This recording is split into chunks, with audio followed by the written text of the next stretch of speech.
नमस्कार दोस्तों, स्वागत है आपका आपके अपने YouTube channel competitive exam bite में। आज की इस वीडियो के अंदर हम देखने वाले हैं आज के जो टॉप 10 करंट अफेयर के क्वेश्चन रहेंगे। दोस्तों, ये जो करंट अफेयर है, ये टॉप 10 करंट अफेयर हमने ऐसे सिलेक्ट किए हैं जो एग्जाम पर्सपेक्टिव से बहुत ही इंपॉर्टेंट बनते हैं और हर एक ऑप्शन को हमने बड़ी डिटेल में एक्सप्लेन किया है, ताकि इसमें चाहे कोई स्टैटिक जीके हो या फिर और भी प्रीवियस करंट अफेयर में सारे के सारे इसमें कवर हो जाए। देखिए, बार बार इससे क्या होगा कि रिपीट होता रहेगा। हर क्वेश्चन बार बार रिपीट होते रहेंगे तो हमें पक्की तरह से याद हो जाएंगे। एग्जाम में जब ये क्वेश्चन हमारे आगे आएंगे तो हम बिल्कुल ज़्यादा टाइम न गवाते हुए इनको जल्दी से टिक कर पाएंगे। तो दोस्तों, और ये जो वीडियो हम बना रहे हैं, इसकी जो पीडीएफ है वो भी हम उपलब्ध करा रहे हैं।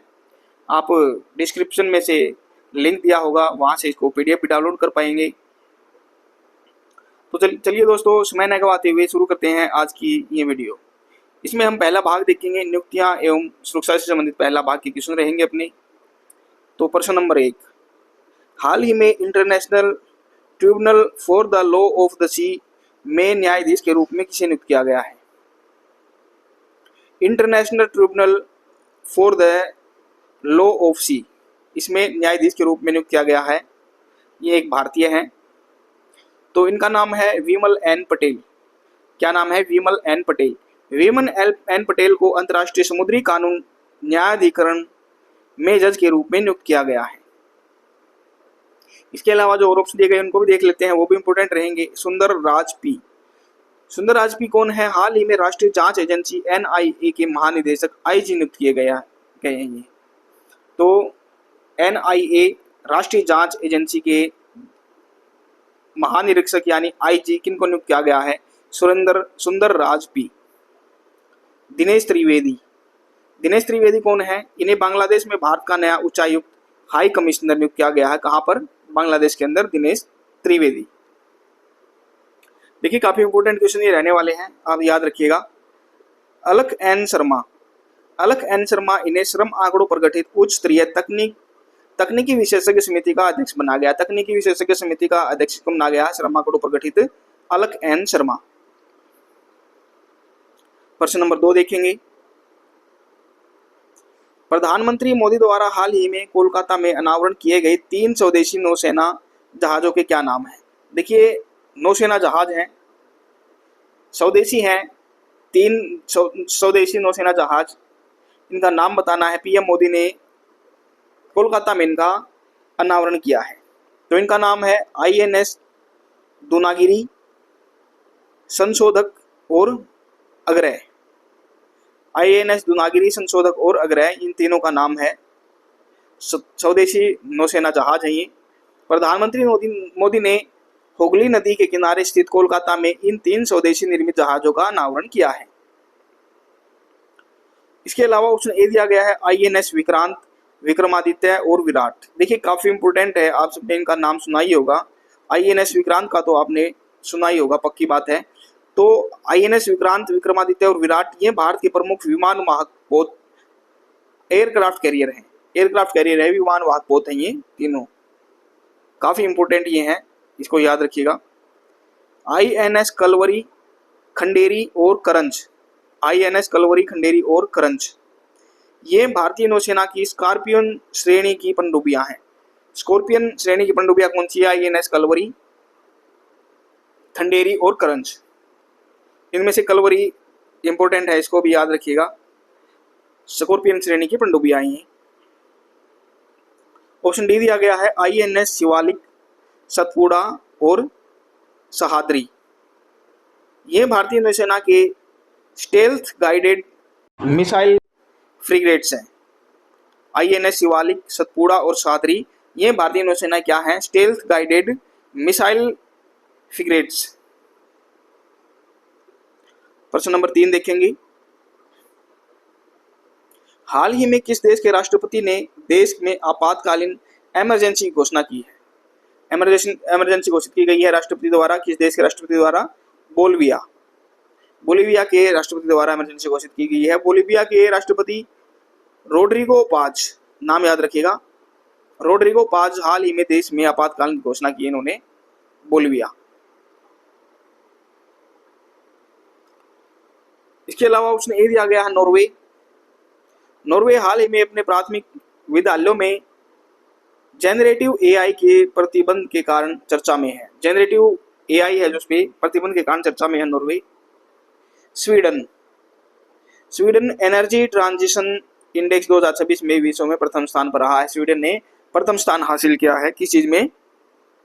Energy transition index 2026। Energy transition index 2026। Finland, यह देश एनर्जी ट्रांजिशन इंडेक्स में दूसरे स्थान पर रहा है। पहले स्थान पर स्वीडन, दूसरे स्थान पर फिनलैंड। इंपोर्टेंट क्वेश्चन मार्क कीजिएगा, दोनों को याद कीजिएगा।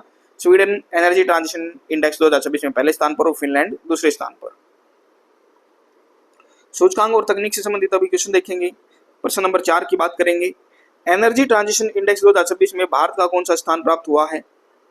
भारत को स्थान मिला है 17वां। भारत को 17वां स्थान मिला है। देखिए अभी आपने देखा नॉर्वे पहले पर, स्वीडन दूसरे पे, और तो भारत को कौन सा मिला है? 17वां स्थान भारत को मिला है। वर्ल्ड इकोनॉमिक्स फोरम द्वारा जारी इस इंडेक्स में भारत को 17वीं रैंक हासिल हुई है। वर्ल्ड इकोनॉमिक्स फोरम द्वारा ये जारी किया जाता है इंडेक्स। 75वां स्थान, 75वां स्थान किससे रिलेटेड है? हेनले पासपोर्ट इंडेक्स 2026 में भारत का स्थान 75वां रहा है। हेनले पासपोर्ट इंडेक्स 2026 ये भी इंपॉर्टेंट रहता है, एग्जाम में काफी बार बनता है। 157वां स्थान, विश्व प्रेस स्वतंत्रता सूचकांक 2026 में भारत को 157वां स्थान मिला है। प्रेस स्वतंत्रता सूचकांक 2026 में 157वां स्थान मिला भारत को। 127वां स्थान, ग्लोबल पीस इंडेक्स 2026 में भारत को 127वां स्थान मिला है। देखिए भारत के स्थान है ये सारे के सारे इंपोर्टेंट रहेंगे, याद कीजिएगा। 70वां स्थान मिला है एनर्जी ट्रांजिशन इंडेक्स 2026 में। 75वां स्थान मिला है हेनले पासपोर्ट इंडेक्स 2026 में। 157वां स्थान मिला है विश्व प्रेस स्वतंत्रता सूचकांक 2026 में। 127वां स्थान मिला है ग्लोबल पीस इंडेक्स 2026 में। अभी देखेंगे प्रश्न नंबर 5। किस देश ने अपने प्राथमिक विद्यालयों में जेनरेटिव एआई उपकरणों के उपयोग को प्रतिबंधित करने का निर्णय लिया है? अभी पढ़ा था हमने, नॉर्वे ने। जो एआई जेनरेटिव एआई उपकरण है उनके उपयोग पर प्रतिबंध लगा दिया है प्राथमिक स्कूल विद्यालयों में, तो नॉर्वे ने ये लगाया है। छोटे बच्चों के संपूर्ण मानसिक विकास को सुनिश्चित करने के लिए नॉर्वे ने जेनरेटिव एआई के उपयोग पर रोक लगाने का फैसला लिया है मानसिक विकास के लिए। भारत में एआई को बढ़ावा दिया जा रहा है। चंडीगढ़ यूनिवर्सिटी में पहला एआई स्किल सेंटर शुरू किया गया है। पहला skill centre, AI skill centre कहाँ शुरू किया गया है? चंडीगढ़ यूनिवर्सिटी में। चीन ने हिंद महासागर में दुनिया का सबसे बड़ा व्हेल कब्रिस्तान चीन ने खोजा है हिंद महासागर के अंदर। दुनिया का सबसे बड़ा व्हेल कब्रिस्तान ये है। ऑस्ट्रेलिया में हाल ही में पिच ब्लैक 2026 सैन्य अभ्यास आयोजित किया गया है। पिच ब्लैक 2026 सैन्य आयोजन कहाँ पर आयोजित किया गया है? ऑस्ट्रेलिया के अंदर। अब देखेंगे खेल एवं विविध से संबंधित क्वेश्चन। प्रश्न नंबर 6 रहेगा। हाल ही में महिला T20 अंतर्राष्ट्रीय क्रिकेट में सबसे ज्यादा विकेट लेने वाली गेंदबाज कौन बनी है? सबसे ज्यादा विकेट लेने वाली गेंदबाज जो है महिला T20 अंतर्राष्ट्रीय क्रिकेट में बनी है दीप्ति शर्मा। कौन बनी है? दीप्ति शर्मा। दीप्ति शर्मा ने T20 अंतर्राष्ट्रीय क्रिकेट में सर्वाधिक विकेट लेने का विश्व रिकॉर्ड अपने नाम किया है। स्मृति मंदाना, काफी बार आपने नाम सुनने को मिला हुआ है स्मृति मंदाना। यह भारतीय महिला क्रिकेट टीम की एक प्रमुख बल्लेबाज है, स्मृति मंदाना। ऑप्शन सी दिया गया है झूलन गोस्वामी। झूलन गोस्वामी कौन है? ये भारतीय क्रिकेट टीम की दिग्गज तेज गेंदबाज रही है झूलन गोस्वामी। हरमनप्रीत कौर ये भारतीय महिला T20 टीम की कप्तान है। हरमनप्रीत कौर कप्तान है भारतीय महिला T20 टीम की। अब प्रश्न नंबर 7 देखेंगे। रांची में आयोजित दूसरे साउथ एशियन थ्रोबॉल चैंपियनशिप 2026 का खिताब किस देश ने जीता है? रांची में आयोजित हुआ, झारखंड की राजधानी है रांची। आयोजित दूसरे साउथ एशियन थ्रोबॉल चैंपियनशिप 2026 का खिताब किस देश ने जीता है? भारत ने जीता है। भारत ने अपने घरेलू मैदान पर खेलते हुए यह चैंपियनशिप जीती है। ऑप्शन बी दिया गया है श्रीलंका। यह दक्षिण एशिया देशों में थ्रोबॉल में भारत का मुख्य प्रतिस्पर्धी है। बांग्लादेश की टीम ने हाल ही में अंतर्राष्ट्रीय स्तर पर अपने खेल प्रदर्शन में सुधार किया है। नेपाल ने इस प्रतियोगिता में भाग लिया था, लेकिन विजेता कौन रहा है? भारत रहा है। Throwball championship 2026 south Asian. प्रश्न नंबर 8 देखेंगे, बार्सिलोना ग्रैंड प्रिक्स 2026 का खिताब किसने जीता है? बार्सिलोना ग्रैंड प्रिक्स 2026 का खिताब जीता है लुइस हैमिल्टन ने। प्रसिद्ध फॉर्मूला 1 ड्राइवर लुइस हैमिल्टन ने बार्सिलोना ग्रैंड प्रिक्स का खिताब अपने नाम किया है। देखिए फॉर्मूला 1 ड्राइवर हैं लुइस हैमिल्टन, काफी प्रसिद्ध हैं फॉर्मूला 1 ड्राइवर लुइस हैमिल्टन। तो जो बार्सिलोना ग्रैंड प्रिक्स का खिताब जीता है लुइस हैमिल्टन ने। मैक्स वेरेस्टेपेन कौन है? ये रेड बुल टीम के एक प्रमुख रेसलर हैं। चार्ल्स लेक्लर कौन है? ये फेरारी टीम के जाने माने फॉर्मूला 1 ड्राइवर हैं, ये भी इंपॉर्टेंट याद रखिएगा। चार्ल्स लेक्लर फेरारी टीम के जाने माने फॉर्मूला 1 ड्राइवर हैं ये भी। सेबेस्टियन वेटल कौन है? ये फॉर्मूला 1 के पूर्व विश्व चैंपियनशिप ड्राइवर है। प्रश्न नंबर 9 देखेंगे,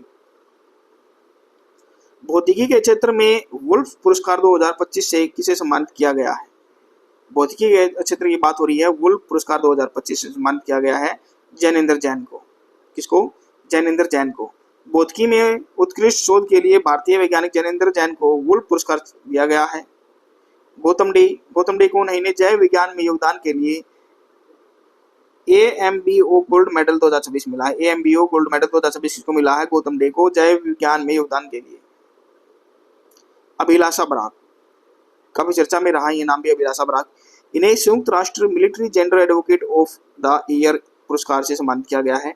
कौन से पुरस्कार से? अभिलाषा बराक को संयुक्त राष्ट्र military gender advocate of the year, यहाँ से याद रखिएगा। संयुक्त राष्ट्र military general advocate of the year पुरस्कार से किसी को सम्मानित किया गया है?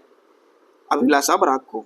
सुदर्शन पटनायक एक सैंड आर्टिस्ट है, शुभंकर भी बनाया गया है इनको। सैंड आर्टिस्ट हैं जो रूस ग्रैंड प्रिक्स कप 2026 जीतने वाले पहले भारतीय बने हैं। कौन से? रूस ग्रैंड मास्टर कप 2026 जीतने वाले सुदर्शन पटनायक पहले भारतीय बने हैं। लास्ट क्वेश्चन देखेंगे इस सीरीज का। प्रश्न नंबर 10, विश्व बैंक ने किस राज्य की जल संरक्षित परियोजना के लिए 4000 करोड़ रुपए का ऋण स्वीकृत किया है? देखिए राज्य की जल संरक्षित परियोजना है, जल संरक्षण करने की परियोजना है, इसके लिए 4000 करोड़ रुपए का ऋण स्वीकार किया है हरियाणा के लिए। वर्ल्ड बैंक ने हरियाणा में जल संरक्षण प्रयासों को मजबूती देने के लिए बड़ी धनराशि मंजूर की है। किसने? वर्ल्ड बैंक के द्वारा। केरल में हाल ही में महिलाओं के लिए प्रियदर्शनी मुफ्त बस यात्रा योजना शुरू की गई है। कौन सी? प्रियदर्शनी मुफ्त बस यात्रा योजना शुरू की गई है केरल में हाल ही में महिलाओं के लिए। उत्तर प्रदेश के सूरहताल को भारत का 100वां रामसर साइट घोषित किया गया है।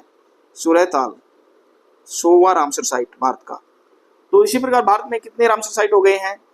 100 रामसर साइट हो गए हैं। काफी डिटेल में हमने इस क्वेश्चन को किया था। आपको बताना है कि उत्तर प्रदेश का ये कौन से नंबर का जो है रामसर साइट बनी है। उत्तर प्रदेश में इससे पहले भी कई रामसर साइट है, आपको बताना है कौन से नंबर की है। सूरहताल।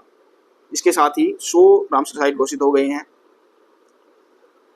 ऑप्शन डी दिया गया है झारखंड की जादू पटिया पेंटिंग को हाल ही में GI टैग मिला है। ये भी इंपॉर्टेंट है। जादू पटिया पेंटिंग को GI टैग मिला है। जादू पटिया पेंटिंग को झारखंड की है। तो दोस्तों ये थे आज के हमारे टॉप 10 करंट अफेयर से संबंधित क्वेश्चन। आशा करते हैं वीडियो आपको पसंद आई होगी। अगर आपको वीडियो पसंद आती है तो वीडियो को लाइक कीजिए, शेयर कीजिए, चैनल को सब्सक्राइब करना न भूलें। मिलते हैं इसी तरह नेक्स्ट वीडियो में। धन्यवाद।